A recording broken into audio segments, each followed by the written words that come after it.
We've heard for years that Will Smith and Jada Smith have a little bit of a difficult marriage. This came to a climax when, during the Oscars, Chris Rock made an anodyne joke about Jada Smith, and Will Smith got up there and smacked him across the face. It was very, very strange. But for years, Will and Jada Smith have been open about cheating on each other, and Jada Smith had some very young boyfriend, and it just seems rough. But they said, we're not going to get divorced ever.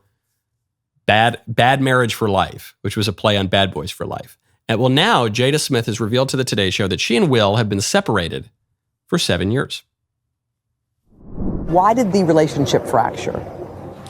Oh, well, why it fractured, that's a lot of things. Yeah. And I think by the time we got to 2016, we were just exhausted with trying. I think we were both kind of still stuck in our fantasy of what we thought the other person should be. Oh. Jada says she considered a legal divorce, but could never go through with it. I made a promise that there will never be a reason for us to get a divorce. We will work through whatever. And I just haven't been able to break that promise. Good. That's good. I know everyone's going to attack Jada Smith because she seems just absolutely awful in most ways. But I tell you, that is a really redeeming statement that she just made. She said, even though we have this terrible relationship, and even though it's Hollywood, so everyone gets divorced, and even though we've been living separate lives, and even though we've been cheating on each other, and even though we've been doing this and that and the other thing, I can't bring myself to get a divorce because I made a vow, and it just seems wrong. And even me, living in Hollywood, being a big lib, doing all this crazy stuff, even me, I know it's wrong, and I don't want to do it. Good. Follow that voice. Arnold Schwarzenegger has a self-help book coming out. He just came out and explained that he doesn't want to talk about the explosion of his marriage anymore because that is the biggest failure he's ever had. He said, I blew up my family. No failure has ever felt worse than that. Darius Rucker from Hootie and the Blowfish, he just split with his wife after 20 years of marriage. He said, you feel like a failure. You try to express those feelings, and it's hard to say, and it's hard to put that on paper. You try to do it as real as you can. I'm not a big talk to you guy, but I can sit down and write a song about it. That stuff hurts. You feel like a failure, but we're still a family. A piece of paper is not going to change that. We're still a family, and that's all because Beth is awesome. She knows what's best for the kids. She's a great human being. Okay. You see really big people here. Really big, successful, lauded, praised people saying divorce is the biggest failure I've ever had. In some cases, saying divorce is such a scary failure, I can't bring myself to do it even though we're separated. Some people saying I did get divorced and I'm rich and I'm famous and I'm powerful and I'm this and I'm that. I was the governor of California and it's the biggest failure ever. Even huge stars are claiming that the biggest failure they could possibly have is divorce. Jada Smith saying, even with our awful marriage, I can't bring myself to do it. And then Hootie and the Blowfish over here, Darius Rucker, makes an even more insightful point. He says, we're still a family. He says, even though we've been divorced, we're still a family. We got this piece of paper that says we're divorced, but we're still involved in each other's lives. We can't pull away from one another, which is an observation that some of us have been making for years. Divorce is, practically speaking, almost always impossible, especially when there's kids. So, the church says, the Christian view is that divorce is not possible. What God has joined, let no man separate. Certain Christian denominations accept divorce, but the vast majority do not. And for the vast majority of the history of the church, divorce has not been recognized or accepted in any way. And obviously the Catholic Church still holds to that. Even if you don't believe in God or Christianity or religion or anything like that, the point expressed perfectly by the church that divorce is not a possibility, what God has joined, no man can separate, is expressed by Darius Rucker in this really practical way where he says, just practically speaking, we still got the kids, we still see each other, we still talk, we still have to interact with one another. So you actually just can't do it. It's not possible. And I hate to give Hollywood some credit here, but they deserve a little bit of credit, which is they're the people who seem most likely to divorce, these Hollywood stars.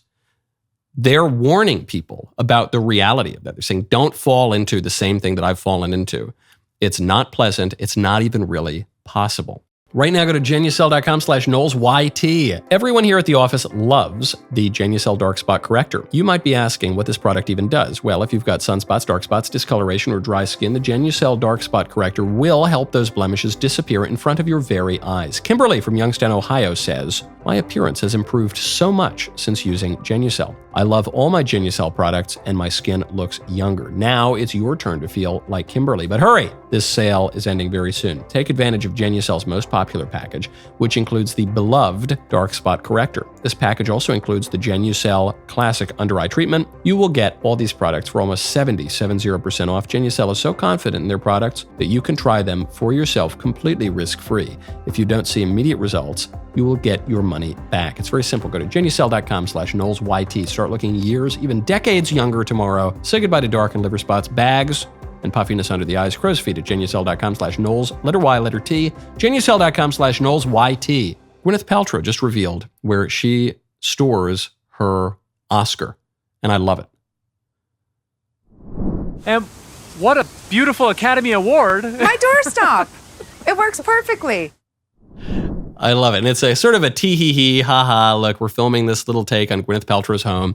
And oh my goodness, outside, she's got her Oscar as a doorstop. Oh yeah, it's a great doorstop. I love this. This is a really healthy attitude when it comes to something like fame. There was a famous journalist, magazine editor, and Catholic priest who, in his home, he kept all of his pictures with statesmen and prominent people in the bathroom. And a friend of mine once asked this man, why are they all in the bathroom? He said, because that's exactly where the glories of this world belong, is in the bathroom. This is a healthy attitude when it comes to something like fame, especially Hollywood, which is so rotten, where nothing really is as it seems, where so much of Hollywood is a facade, and just beneath the glitz and the glamour, you have decay, and you have, the decline. You have the collapse of families, and you have people selling their bodies to get parts, and it's just pretend. I mean, the whole place is just pretend. And so when you're faced with something that is pretend, ephemeral, really fleeting, then that's a good way to treat those glories. That would not be a healthy attitude, however, when it comes to something that really matters, like family, like honor, like dignity, like piety, like sanctity. Then you would not want to treat that as just something to be left out in the rain, to stop up your gate outside or anything. Then you would want to cherish that. You would want to treat it very well. And one of the big problems in the modern world is we totally flip it. So in the modern world, we treasure fame and notoriety and clicks on social media. We treasure that as our most dearly held possession. We would never leave that out in the rain, stopping up a door. No, we spend our efforts, we spend our time, we spend our love on that. And we let things like, family, honor, dignity, modesty, we forget about that stuff. You don't need to be a Hollywood star to recognize this. How many people sacrifice their family on the altar of career, or on the altar of professional ambition, or on the altar of fun, on the altar of hedonism, on the altar of selfishness? We do that all the time. This is real. Some people are going to look at Gwyneth Paltrow and say, she's totally crazy. She's being disrespectful to the Academy and to Hollywood by this top professional achievement she's just throwing. No, that's where it belongs, is out in the garden. It belongs out there stopping up a door. We need to cherish the things that are worth cherishing. We need to keep in proper perspective the things that might seem glittery and pretty in this world, but will not last. Boy, what a great clip that was. Now, hey, ring that bell. Subscribe to the Michael Knowles YouTube channel. We'll see you next time.